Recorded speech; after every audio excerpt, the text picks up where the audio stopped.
Hello and welcome back to Highmart. Fresh narratives await you. Stay until the conclusion. The branch director's complexion drained of all color. His fingers shook as he grasped the telephone receiver. "Secure the entrance," he instructed his colleague. "Contact law enforcement immediately." His expression suggested I'd presented him with something explosive rather than my deceased grandfather's aged banking ledger. The identical ledger my mother had discarded as garbage just yesterday, dismissing it as meaningless debris that should have remained forgotten with him. She seemed absolutely convinced of its worthlessness. Sometimes hidden truths refuse burial, and certain secrets carry consequences. But I'm moving too quickly. Allow me to begin properly. My name is Sienna Hartwell. I'm 31 years old, and before that particular morning, I anticipated the week's highlight would involve arguing with my apartment manager regarding the malfunctioning heating system.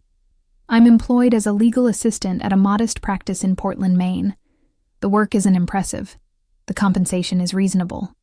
My vehicle is 12 years old and produces a noise resembling a distressed marine mammal whenever I execute left turns. However, I excel at my position because I observe details. I pursue answers. I refuse to abandon inquiries until solutions emerge. My relatives have consistently viewed this as a personality defect. The memorial service occurred on a Tuesday. My grandfather, Harold Hartwell, had departed this world at 89 years of age.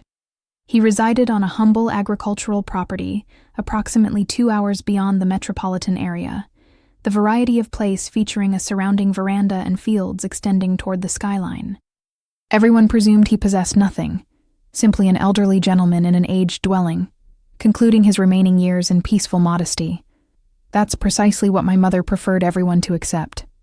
The ceremony was compact, streamlined, and emotionless, exactly Constance's approach. My mother has perpetually maintained that displaying sentiment represents vulnerability, and memorial services prove no exception. She coordinated everything resembling a business function. 30 minutes allocated for the ceremony, 45 minutes for the gathering, then everyone departs. No extended presents, no excessive grief. The catering originated from an establishment that apparently considered mayonnaise a primary ingredient.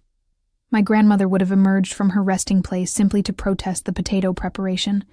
She maintained standards. Constance does not.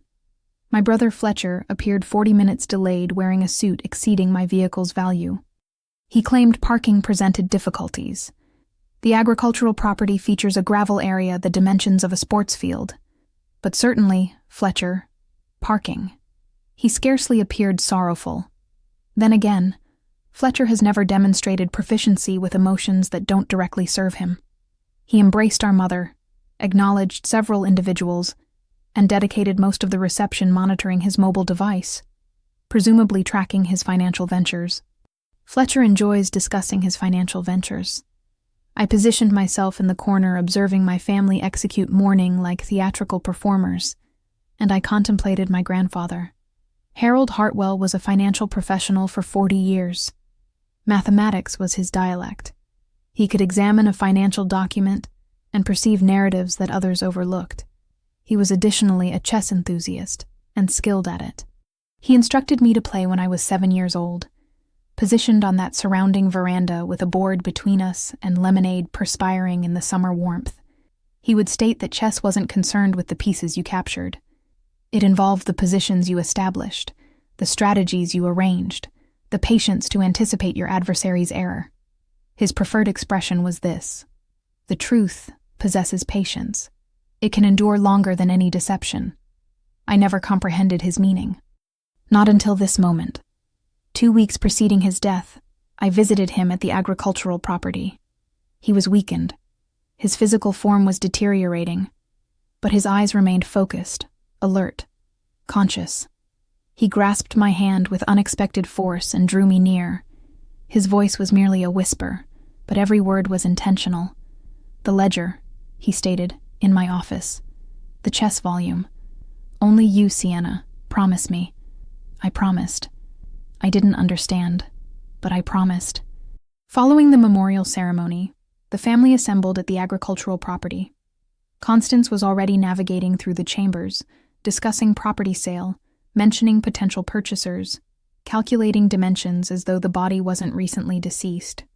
Fletcher nodded periodically, occasionally providing suggestions. They had clearly deliberated this previously, probably while grandfather remained living. I departed to his office. It was a compact chamber lined with shelving smelling of aged paper and pipe tobacco. Grandfather hadn't smoked in 20 years, but the aroma never departed. I located the chess volume immediately.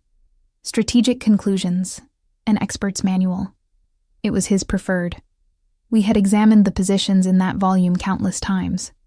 I removed it from the shelf, and it felt incorrect, excessively heavy. I opened it and my heart ceased. The pages had been excavated.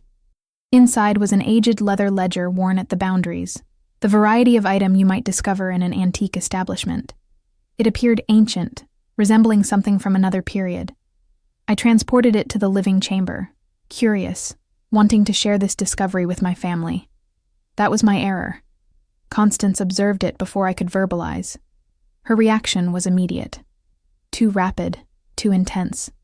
She crossed the chamber in 3 steps, seized it from my hands, and scarcely examined it before discarding it directly into the kitchen refuse. "This is garbage," she stated. "Aged accounts that don't even exist anymore. This should have remained buried with him.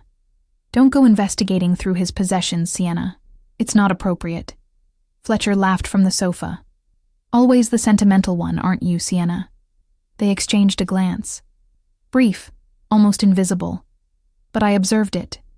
I've dedicated 8 years employed at a legal practice. I've observed that glance previously.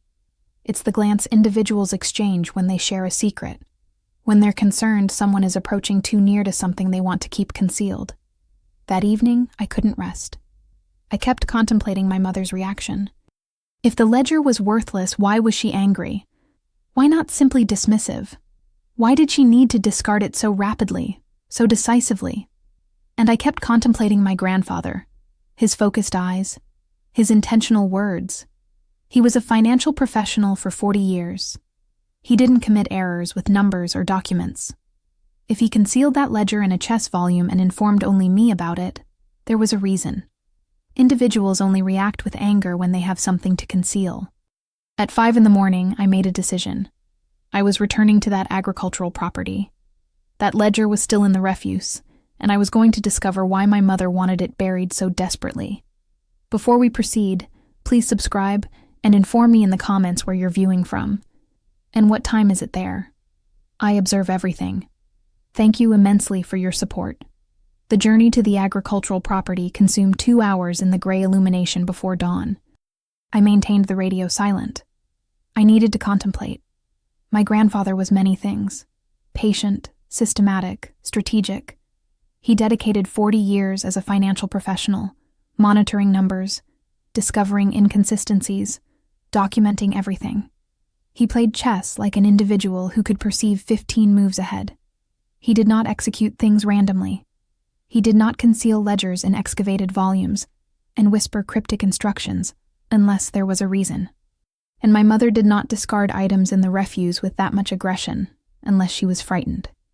I arrived at the agricultural property just as the first illumination was emerging over the fields. The sky was painting itself in shades of violet and amber. No other vehicles. No one else present. Perfect. I accessed with the spare key that grandfather maintained under the 3rd veranda step. The dwelling was silent, motionless, as though it was holding its breath. I proceeded straight to the kitchen. The refuse container was precisely where I left it. I removed the bag, positioned it on the floor, and commenced digging. There I was, a mature woman with a university degree, elbow deep in garbage at 5:30 in the morning, resembling some variety of nocturnal scavenger in professional casual attire. My grandfather would have been proud. My therapist would have possessed questions. The ledger was near the bottom, underneath coffee grounds and paper napkins from the memorial reception. I removed it, cleaned it with my sleeve, and examined it properly for the first time. The leather covering was aged and worn, designed to resemble something from decades past. But when I opened it, something was different. The account number inside didn't correspond with the old-fashioned appearance. The format was incorrect. Too many digits, too contemporary. And then I discovered the note. Tucked into the spine of the ledger, folded into a tiny square, was a piece of paper in my grandfather's careful handwriting. Account number 77412289. They don't know about this one. Ask for the full history. Trust no one in the family. Only you, Sienna. I read it 3 times. They don't know. Meaning Constance. Meaning Fletcher. My grandfather had concealed something from his own family. He had trusted only me to discover it. I captured photographs of everything. The ledger, the note, the account number. I uploaded them to cloud storage immediately. Employment at a legal practice instructs you certain habits. Documents can be destroyed. Files can be lost. But digital backups are eternal. I drove home with the ledger in my bag and questions burning in my mind. The first call arrived at 10 in the morning. Constance, her voice was sweet, concerned, maternal, everything she isn't. Just checking on you after yesterday, she stated. Such a difficult day for all of us. I waited. There was more arriving. You didn't take anything from the agricultural property, did you? Everything belongs to the estate now. We need to catalog it properly before the sale. I deceived smoothly. Just one of grandfather's chess volumes for memories. There was a pause. I could hear her calculating, deciding whether to press further. Then her voice relaxed. Good. That's fine. But don't go investigating through his possessions anymore, Sienna. Some things are better left alone. Your grandfather wasn't well. He wasn't himself these last few years. His mind was going. He didn't always know what was real and what wasn't. I stated nothing. But inside, I was screaming. 2 weeks ago, my grandfather looked me in the eye and provided me specific instructions. The ledger, the chess volume, only me. That wasn't a confused elderly man. That was an individual with a plan. That was an individual who knew precisely what he was executing. The second call arrived at 7 that evening. Fletcher, my brother, who hadn't voluntarily contacted me in 6 months, suddenly wanted to chat. My brother calling to check on me was approximately as natural as a feline offering to complete your tax returns. The last time Fletcher voluntarily contacted me was 3 years ago, to inquire if I still possessed father's golf equipment. I did. He took them. I never observed them again.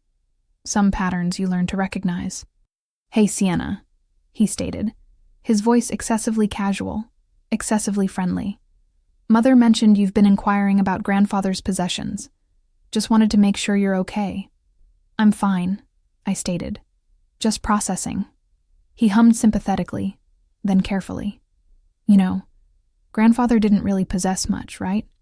The agricultural property, some furniture. Mother and I already discussed it. She's going to handle the sale. I'll take care of the property matters. You don't need to worry about any of it. And there it was. They had already divided everything. Constance gets the money. Fletcher gets the property. Sienna gets nothing. They presumed I would simply accept it. They presumed I wouldn't inquire. His parting words, just let it go, Sienna. You know how Mother gets. It's not worth the fight. After I disconnected, I sat in my apartment and contemplated the timing. Constance called at 10. Fletcher called at 7. 9 hours apart. Almost as though they were coordinating. Almost as though they were checking what I knew, confirming their narratives, making sure their deceptions were aligned. They were frightened of something. This is precisely why I maintain records of everything. Every conversation, every date, every detail. Employment at a legal practice instructs you that memories fade, but documents are eternal. I documented both calls word for word. Time, duration, exact phrases.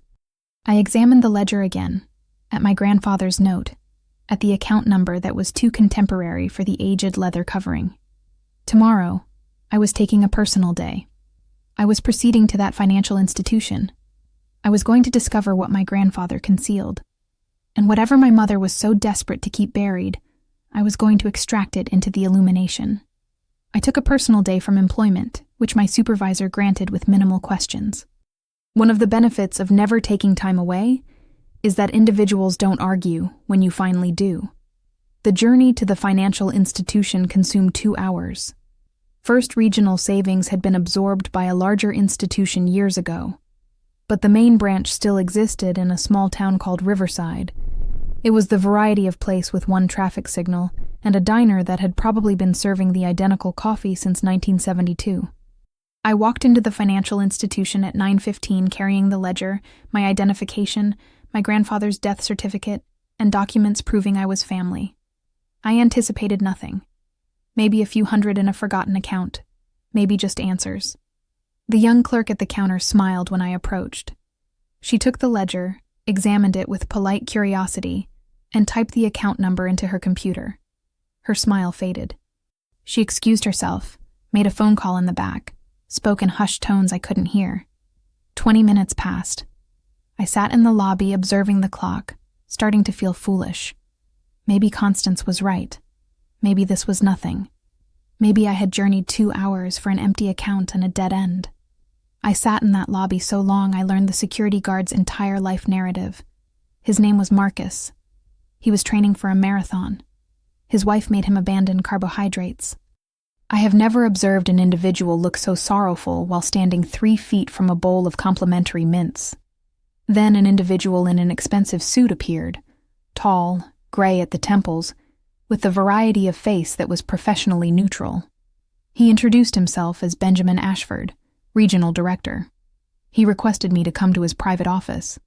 His hands were slightly unsteady when he took the ledger from me. He examined it as though it might explode. Then he sat down heavily in his leather chair and released a long breath. "Miss Hartwell," he stated carefully, "this account is flagged in our system." I felt my stomach drop. Flagged? That word never means anything favorable. But he continued, "Not because of anything you've executed. Because of its history," he explained. The account wasn't from 1962, despite what the aged ledger covering suggested. It was opened in 2010. My grandfather had deliberately used the vintage covering to disguise it, to conceal it. The account was a savings instrument with compound interest. It had been untouched for 14 years. The current balance was. He documented a number on a piece of paper and slid it across the desk. $2,147,832.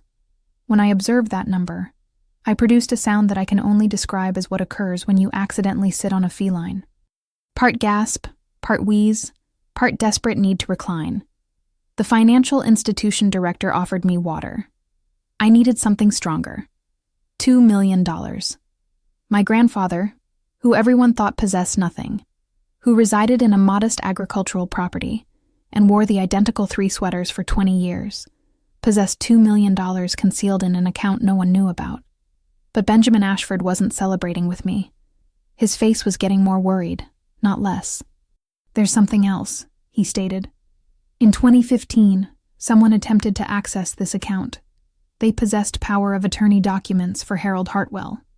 They possessed what appeared to be his signature authorizing the transfer, but our verification system flagged inconsistencies in the documents. The signatures didn't quite correspond with our records. The access was denied, and the attempt was logged in our security system." My mouth was dry. "Who?" I inquired, already knowing the answer. Ashford looked at his papers. The individual who attempted access was listed as Constance Hartwell. He paused. "Is that a relative of yours?" "My mother. My mother attempted to steal this money 9 years ago. She failed, but she attempted." Ashford made more calls. More individuals arrived. A woman from their security division, an individual from legal. They pulled records from their archives and from other financial institutions where my grandfather possessed accounts. The picture that emerged was devastating. My grandfather possessed money, significant money, an inheritance from his own parents back in 1995, carefully invested and grown over the years. By 2009, when my father died and Constance became grandfather's caretaker, he had accumulated over $1 million across various accounts. Constance discovered them. And over 5 years, from 2010 to 2015, she drained them, transfer by transfer, withdrawal by withdrawal, using power of attorney documents and signatures that looked authentic but weren't. She stole approximately $1.5 million from my grandfather. But Harold was a financial professional. He noticed. He couldn't stop her legally because she had convinced the courts he was mentally incompetent. He couldn't proceed to the police because no one believed a confused elderly man over his devoted daughter-in-law. He was trapped. So he executed the only thing he could execute. He concealed what was left. In 2010, when he realized what was occurring, he secretly opened this account, transferred $1 million into it, used the age ledger covering to disguise it, informed no one. This account was his lifeboat, his insurance policy, his final move in a chess game against a woman who had stolen everything else from him. Ashford looked at me with something resembling respect. "There's one more thing you should know," he stated. "In 2019, your grandfather filed a formal complaint with our fraud department. He claimed his daughter-in-law was stealing from him. He stated no one would believe him because he had been declared mentally incompetent."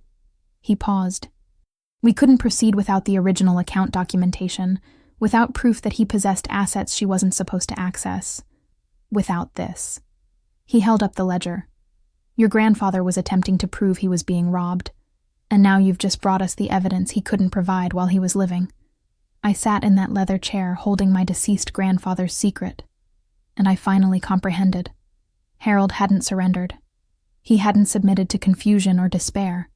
He had dedicated 9 years building a case, preparing evidence, waiting for the appropriate moment, and he had left the key with the one individual he trusted to finish what he started. Me. Ashford reached for his phone. "Miss Hartwell," he stated, "I need to contact our security division, and I think we'll need to involve law enforcement. This account is evidence of serious financial crimes." I nodded slowly. I had arrived here anticipating nothing. Maybe a few hundred, maybe closure. Instead, I discovered $2 million and proof that my mother was a thief. And somewhere, I was absolutely certain my grandfather was smiling. If you're still with me on this journey, I just want to state thank you from the bottom of my heart. Please hit that subscribe button if you haven't already. Your support means everything to me, and I promise the best part of this narrative is still arriving. The police arrived at the financial institution within 2 hours of Benjamin Ashford's call. 2 detectives from the Financial Crimes Division, both carrying notebooks and the variety of expressions that suggested they had observed this previously. Elder financial abuse, they called it. One of the fastest-growing crimes in America, and the perpetrators are almost always family. The lead detective was a woman named Victoria Hayes. Mid-40s, focused eyes, no-nonsense demeanor. She had been employed in financial crimes for 15 years, and she informed me something that stuck with me. "These cases break my heart every time," she stated, "because the victims are trapped. They depend on the individuals who are stealing from them. They love the individuals who are hurting them. And when they attempt to speak up, nobody believes them." She looked at the ledger in my hands. "Your grandfather fought back the only way he could, with documentation, with evidence, with patience." The investigation moved quickly after that. Ashford provided the financial institution's records. The 2015 access attempt was documented in detail. The forged signatures, the fraudulent power of attorney, the security flags that had stopped the transfer. It was all there, preserved in the financial institution's digital archives resembling a fly trapped in amber. But that was just the beginning. 3 days after my visit to the financial institution, I received a phone call that changed everything. The voice on the other end was aged but steady. He introduced himself as Montgomery Sterling, attorney at law, 75 years old, and Harold Hartwell's friend for over 40 years. "Your grandfather provided me specific instructions," he stated. "If he died, I was to contact you. Only you. No one else in the family." He was very clear about that. I journeyed to his office that afternoon. It was a small practice in a quiet part of town, the variety of place where attorneys still possessed wooden bookshelves and framed diplomas from decades past. Sterling met me at the door. He was tall, slightly stooped with age, but his handshake was firm and his eyes were kind. Harold and I played chess together for 40 years. He informed me. He was the most systematic individual I ever knew. When he approached me in 2020 and informed me what was occurring, I believed him immediately because Harold didn't make accusations lightly, and he didn't arrive empty-handed. He led me to his office and positioned a thick folder on the desk between us. "Your grandfather dedicated 4 years building this," he stated. "He knew no one would believe him while he was living, so he prepared for after." I opened the folder with trembling hands. Inside was everything. Copies of the forged power of attorney documents, side by side with examples of my grandfather's real signature. The differences were subtle but clear, once you knew what to look for. The loops were excessively perfect. The pressure was excessively even. My mother had traced his signature, probably from documents she possessed access to, and she had executed it well enough to deceive most individuals, but not well enough to deceive a financial institution's verification system, and not well enough to deceive a financial professional who had dedicated 40 years spotting discrepancies. There were financial institution statements, transaction records, a detailed log in my grandfather's handwriting, documenting every suspicious withdrawal, every transfer he hadn't authorized, every deception my mother had stated to cover her tracks. Dates, amounts, account numbers, 4 years of meticulous documentation. And at the bottom of the folder, in a sealed envelope, was a notarized sworn statement, dated 2022. I read it slowly, my grandfather's voice echoing in my mind with every word. He described everything. How Constance had taken control of his finances after his son died in 2009. How she had convinced doctors that he was showing signs of dementia when he wasn't. How she had isolated him from the outside world, controlling his phone calls, his visitors, his access to information. How she had stolen from him systematically for years while pretending to be his devoted caretaker. His final words in the statement hit me resembling a punch to the chest. I am of sound mind. I know precisely what I am executing. I am leaving this evidence for my granddaughter, Sienna, because she is the only one who will execute what is right. She has always inquired the questions that others were frightened to inquire. I trust her to finish what I could not. I sat in that office and cried, not from sadness, from something harder to name. Pride, maybe, and grief for all the years he had dedicated alone, knowing the truth, unable to make anyone believe him. Detective Hayes called me the next day with more news. And this time, it wasn't about my mother. "We've been looking into the money trail," she stated, "where the stolen funds proceeded after they left your grandfather's accounts. And we discovered something interesting about your brother, Fletcher. Golden child Fletcher, with his expensive suits and his investment portfolio, and his smug certainty that he was superior to everyone else.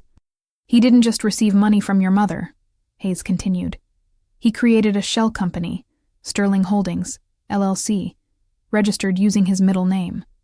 Over $600,000 was laundered through that company over 5 years. He wasn't an innocent beneficiary, Miss Hartwell. He was an active participant in the scheme. My brother, who had called me to inform me to let it go. My brother, who had laughed at me for being sentimental. My brother had helped my mother steal from our grandfather and had built his entire lifestyle on the proceeds. His house, his vehicle, his investments, all of it was stolen money concealed behind corporate paperwork and family deceptions. But the revelations weren't finished. Hayes' team ran background checks on everyone involved. Standard procedure, she stated, and they discovered something in my mother's past that explained everything. In 2002, Constance's own mother had died. The woman possessed approximately $200,000 in savings. When the estate was settled, there was almost nothing left. Other family members had suspected something at the time, but they couldn't prove it. The money had simply vanished.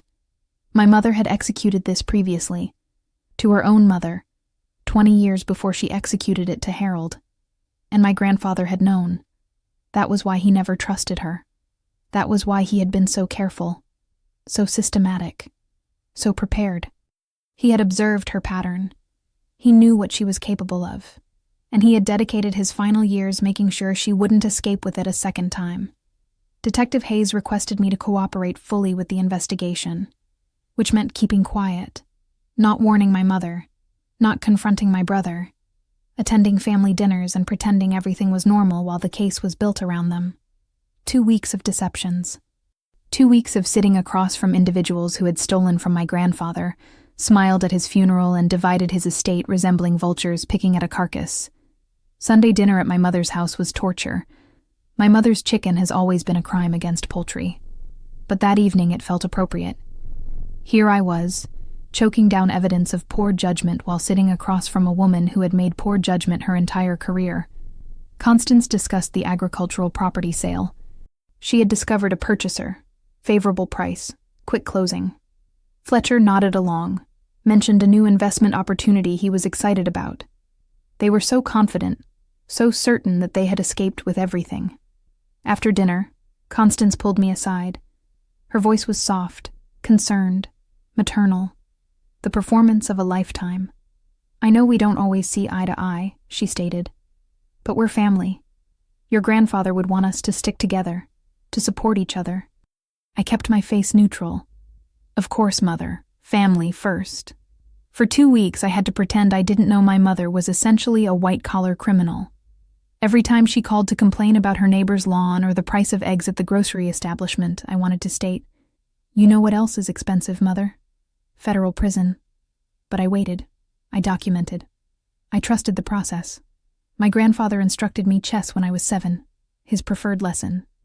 The best move isn't always the obvious one. Sometimes you sacrifice a piece to win the game. He had sacrificed his final years setting this trap. He knew he wouldn't observe its spring, but he knew I would. The call arrived on a Thursday morning. Detective Hayes's voice was calm and professional. "Miss Hartwell, we're executing the warrants today. Arrests will be simultaneous. I thought you'd want to know." I thanked her, disconnected, sat in silence for a long moment. My mother was about to lose everything. My brother was about to learn that betrayal possesses a price, and my grandfather's patience was finally about to pay off. The arrests occurred at 7 in the morning, coordinated to the minute, no warning, no opportunity for them to contact each other, coordinate narratives, or destroy evidence. Detective Hayes had planned it perfectly. I wasn't there. But Hayes informed me the details later, and I have to admit, there was a certain satisfaction in hearing them. My mother answered her door, still in her bathrobe, coffee cup in hand. She observed the badges and the uniforms, and for just a moment, her mask slipped. I imagine she looked resembling a woman observing her entire world collapse in slow motion. Detective Hayes presented the warrant. Read the charges: fraud, forgery, elder financial abuse, theft. My mother attempted one last manipulation. Her voice was steady, reasonable. The voice of a woman who had discussed her way out of trouble her entire life. "This is a mistake," she stated. My father-in-law was mentally unwell. He didn't know what he was stating. I was attempting to protect him. Hayes wasn't impressed. "Ma'am, we possess 4 years of documented evidence, a notarized statement from your father-in-law, witnessed by an attorney, financial institution records of your attempted access to an account you didn't know existed, and a paper trail showing precisely where the money proceeded. This isn't a mistake. This is consequences." My mother was handcuffed and walked to the police vehicle. No screaming, no dramatic scene, just the quiet death of a deception that had lasted 15 years. Across town at the identical moment, my brother was in his office. He was in a meeting with clients when the officers walked in. I heard he went completely pale, attempted to explain that there must be some confusion, attempted to mention his attorney. The officers weren't interested in negotiation. Fletcher was handcuffed in front of his colleagues. His reputation died in that moment.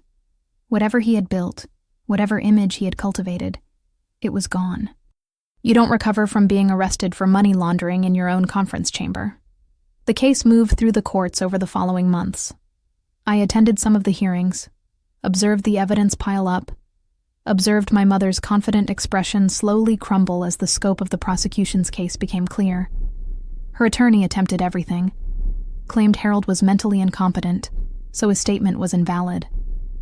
The prosecution brought in 3 doctors who had examined my grandfather over the years. All 3 testified that Harold showed no signs of dementia. He was focused, coherent, aware. The incompetency ruling, they explained, had been based on false information provided by Constance herself. She had convinced the courts that her father-in-law was losing his mind so that no one would believe him when he stated she was stealing from him. The judge was not sympathetic.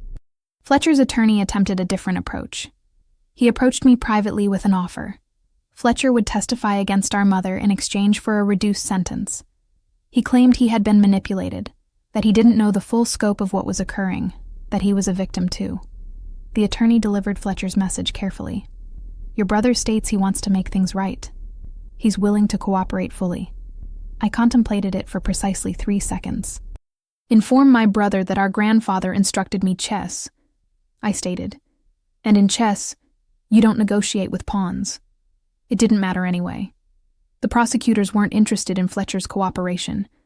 The shell company proved he wasn't a passive recipient of family generosity. He had created corporate structures to conceal stolen money. He had signed documents. He had made transfers. He knew precisely where the money originated from, and he had helped conceal it. No deal. Full charges. The sentencing hearing was on a cold day in February, 3 months after the arrests. Federal courthouse, wood-paneled walls, the American flag hanging behind the judge's bench. Before the sentences were read, the prosecutor requested to present a statement from the victim, from Harold. The courtroom went quiet as she read his words aloud. My daughter-in-law stole my money and my dignity. She convinced the world I was losing my mind while she emptied my life savings. No one believed me. But I am not confused. I know precisely what is being executed to me, and I am leaving a record so that one day the truth will emerge. I observed my mother's face as those words filled the chamber. She stared straight ahead, expressionless, but her hands were shaking. Fletcher wouldn't meet my eyes. He looked smaller, somehow diminished. The confident, successful brother who had always looked down on me was gone. In his place was just an individual who had bet everything on a deception and lost. The judge delivered the sentences. Constance Hartwell, 7 years in federal prison. No possibility of early parole. Full restitution ordered. Everything she owned would be liquidated and returned to the estate. Fletcher Hartwell, 3 years in federal prison. Felony conviction that would follow him for the rest of his life. His investment career, his professional reputation, his carefully constructed image of success. All of it was over. I sat in that courtroom and felt something I didn't anticipate. Not triumph, not satisfaction, just a quiet sense of completion, resembling a volume finally reaching its last chapter. After the hearing, Detective Hayes discovered me in the hallway. Your grandfather would be proud, she stated. He fought for years. You finished it. I thanked her, shook her hand, walked out of the courthouse into the cold February air. Later, Fletcher's attorney called me one more time, inquired if I would consider visiting my brother in prison. He stated Fletcher wanted to apologize, wanted to explain. I stated I would contemplate it. Fletcher's attorney actually inquired if I'd visit him in prison. I stated I'd contemplate it. I'm still contemplating. It's been 6 months. I'll probably keep contemplating. Some apologies arrive too late to matter. Some explanations don't deserve to be heard. My phone buzzed. A text from Montgomery Sterling, my grandfather's attorney. Your grandfather left something else for you. One final item. When you're ready, arrive to my office. One more surprise. One more move from beyond the grave. Harold wasn't finished yet. I visited Montgomery Sterling's office 2 days after the sentencing. The February wind was bitter, but the sun was bright, and for the first time in months, I felt resembling I could breathe. Sterling was waiting for me with tea and a single envelope on his desk. My name was documented on the front in my grandfather's careful handwriting. He requested me to provide this to you after everything was resolved, Sterling stated. He was very specific about the timing. He wanted you to read it when you could appreciate what it meant. I took the envelope. It felt light, just paper, but I knew it contained something heavy. Before I opened it, Sterling explained the legal outcome. The $2.1 million in the concealed account was now mine. Harold's will, kept safely with Sterling for years, explicitly named me as the sole beneficiary. My mother and brother were specifically excluded with documentation explaining why. Additionally, the restitution process had begun. Assets seized from Constance and Fletcher would be liquidated and added to the estate. The agricultural property sale proceeds, which my mother had planned to keep for herself, would arrive to me instead. Total inheritance, once everything was processed, would be approximately $2.5 million. I nodded, but the money felt abstract, distant. What I really wanted was in that envelope. I opened it carefully. Inside were 2 pages covered front and back in my grandfather's handwriting. The letter was dated 1 month before his death. "My dearest Sienna," it began. "If you're reading this, then you discovered the ledger. You followed the trail. You executed what I knew you would execute. I want you to comprehend why I chose you. Your brother was always his mother's son. I observed him grow up, learning her values, taking shortcuts, believing that the ends justify the means. I hoped he would change, but hope is not a strategy. A financial professional knows better than to trust hope. Your mother never loved me. She loved what I represented: security, respectability, access to resources she could control. When your father died, God rest his soul, she observed an opportunity. An elderly individual with money, and no one to protect him. She thought I was an easy target. She was incorrect. I knew what she was executing almost from the beginning. I'm a financial professional, Sienna. I dedicated 40 years tracking numbers, discovering discrepancies, identifying fraud. Did she really think I wouldn't notice my own money disappearing? But I was trapped. She possessed the legal authority. She had convinced everyone that I was losing my mind. Every time I attempted to fight back, she tightened her grip. Every time I attempted to speak up, she silenced me. So I executed what I execute best. I documented. I prepared. I waited. The truth possesses patience, Sienna. It can wait longer than any deception. I concealed what I could, built the evidence, left instructions with Montgomery, and I trusted you to finish what I started. You were always different from the rest of them. You visited me because you wanted to, not because you anticipated something. You played chess with me for the game, not for the inheritance. You inquired questions that made your mother uncomfortable. You never accepted easy answers. That's why I chose you, because I knew that when you discovered the ledger, you wouldn't stop until you discovered the truth. And I knew that when you discovered the truth, you would execute what was right. I'm sorry for the burden I've left you. I'm sorry you have to be the one to expose your own family. I know it won't be easy. I know there will be pain. But I also know that you're strong enough to carry it. Live well, Sienna. Use the money for something that matters. Build something that lasts. Be happy. I dedicated my last years fighting a battle I couldn't win, but I made sure you would win it for me. Thank you for being the granddaughter I always hoped for. With all my love, Grandfather Harold. I sat in Montgomery Sterling's office and let the tears arrive. Not sad tears, something deeper, something that felt resembling healing. My grandfather had observed me, really observed me. In a family where I had always felt resembling an outsider, he had recognized something true in me, and he had trusted me with the most important thing he possessed left. Not just money, justice. That was 6 months ago. I quit my employment at the legal practice, paid off my debts, purchased a small building downtown, a narrow storefront with big windows and favorable illumination. I opened a bookshop, the variety of place with comfortable chairs and the smell of coffee and shelves full of narratives waiting to be discovered. I named it Hartwell Pages, which my grandfather would have discovered hilarious. He always appreciated a favorable pun. In the back corner, there's a chess table, 2 chairs, a board with the pieces positioned up and ready. Sometimes customers sit down and play. Sometimes I join them. Above the table hangs a framed photograph of my grandfather, and next to it, in a simple wooden frame, his preferred expression. The truth possesses patience. It can wait longer than any deception. My mother documents letters from prison sometimes, long rambling letters full of blame and excuses and demands for forgiveness.